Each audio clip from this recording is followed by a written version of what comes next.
Halo teman-teman semua, selamat datang di channel Tanya Trading. Hari ini kita akan coba update lagi mengenai BTC dan juga kripto maupun forex.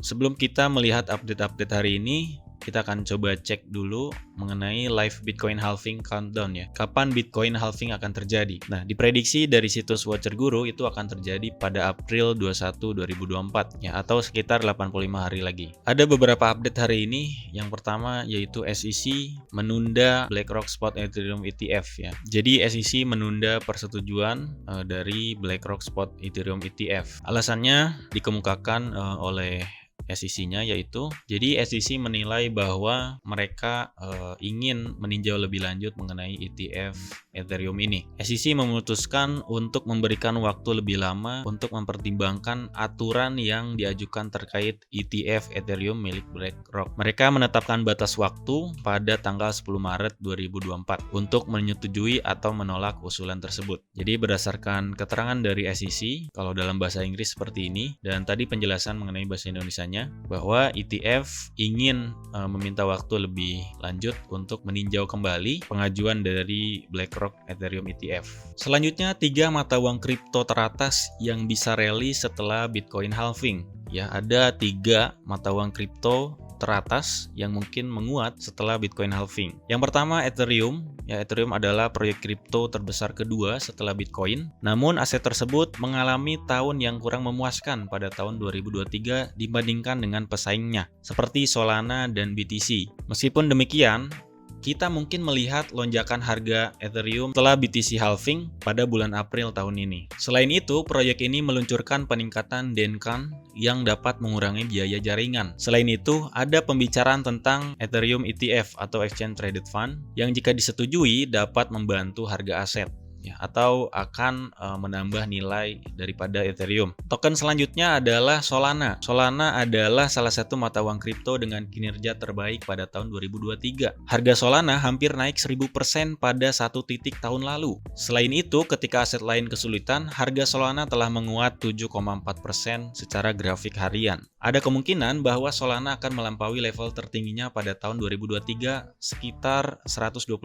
jika pasar menguat setelah atau sebelum peristiwa halving BTC. Selain itu, ponsel proyek yang diluncurkan, Solana Saga, memiliki 40.000 pesanan presale-nya. Peluncuran telepon juga dapat membantu harga aset untuk naik. Koin selanjutnya adalah Cardano atau tikernya ADA. Cardano adalah mata uang kripto populer lainnya yang mungkin menguat setelah peristiwa halving. Berdasarkan data historis, ADA mungkin mengulangi kinerjanya dari kenaikan sebelumnya. Meskipun asetnya naik 2,3% di grafik harian, harga ADA telah turun lebih dari 10% dalam seminggu terakhir. Harga yang lebih rendah dapat memberikan peluang membeli bagi investor baru. Ya, jadi ini 3 token kripto yang teman-teman bisa perhatikan sebelum atau sesudah halving. Jadi teman-teman jika ingin membeli altcoin mungkin bisa pertimbangkan untuk membeli 3 koin ini. Tetapi teman-teman selalu do your own research sebelum membeli koin apapun. Kita lihat pergerakan harga dari BTC USD bahwa saat ini harga berada di kisaran 40.145 per Bitcoin, mengalami kenaikan pasca rilis data ekonomi kemarin jam 9.45 ya. Ini yang menyebabkan Bitcoin sedikit menguat dibandingkan dengan level sebelumnya yaitu sekitar 38% ya pada hari kemarin. Ini sedikit menguat dibandingkan dengan harga sebelumnya. Harga di hari sebelumnya yaitu di level 39.000. Mungkin teman-teman bingung apa yang terjadi setelah ETF approval diterima, kok anjlok harga Bitcoin ini. Baru-baru ini ada kabar terbaru dari Grayscale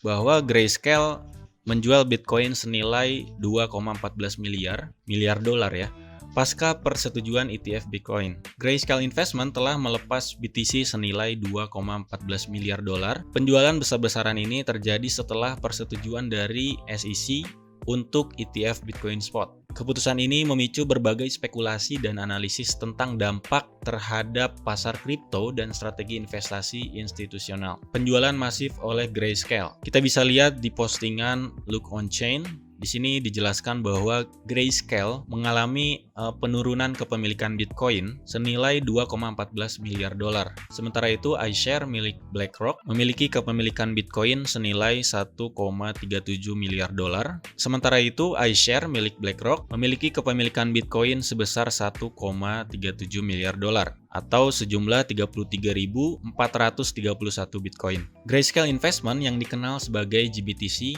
mereka telah mengurangi kepemilikan Bitcoin secara signifikan. Grayscale kini memiliki 566.973 BTC, turun sekitar 52.227 BTC sejak persetujuan ETF. Penjualan ini terjadi di tengah-tengah gelombang persetujuan SEC untuk berbagai ETF Bitcoin yang melibatkan pemain finansial besar. Penurunan kepemilikan ini menandai perubahan strategis bagi Grayscale. Sebelumnya, GBTC dikenal sebagai salah satu akumulator Bitcoin terbesar, namun kini mereka tampaknya mengubah strategi mereka. Penjualan ini juga menimbulkan pertanyaan tentang bagaimana Grayscale akan menyesuaikan diri dengan dinamika pasar kripto yang terus berkembang. Komunitas kripto dan analisis pasar sedang ramai mendiskusikan alasan dibalik penjualan besar-besaran oleh Grayscale. Beberapa pendapat bahwa persetujuan ETF Bitcoin Spot mungkin telah mendorong Grayscale untuk mengalihkan aset mereka. Ini dilakukan untuk memanfaatkan minat institusional yang meningkat dalam sektor kripto. Sementara itu, harga Bitcoin saat ini menunjukkan kurangnya momentum. Dengan harga terkini sekitar 40.955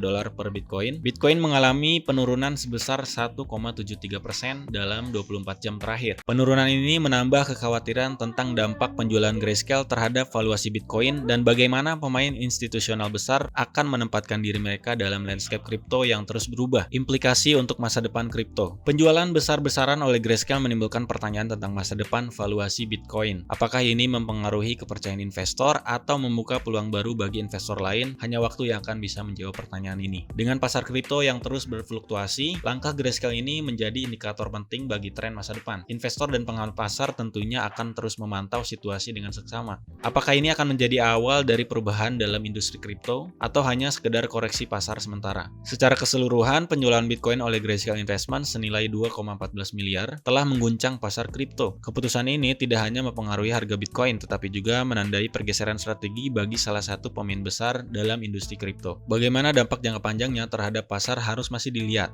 Namun yang pasti, mata dunia kini tertuju pada langkah Grayscale selanjutnya. Kita akan terus update bagaimana Grayscale ke depannya seperti apa, karena gerak dari Grayscale ini sangat mempengaruhi harga Bitcoin, karena mereka cukup memiliki Bitcoin yang banyak ya. Dari penjelasan artikel di sini juga menjelaskan bahwa Bitcoin yang dijual oleh Grayscale itu lumayan banyak, senilai 2,14 miliar dolar. Itu artinya kalau kita lihat berdasarkan Fibonacci retracement, di sini harga masih berada di sekitar level 23%, 23,6%, dan harga untuk saat ini fluktuasi harga cenderung sangat lambat ya, karena sore hari ini tidak ada berita-berita yang terlalu mempengaruhi harga Bitcoin.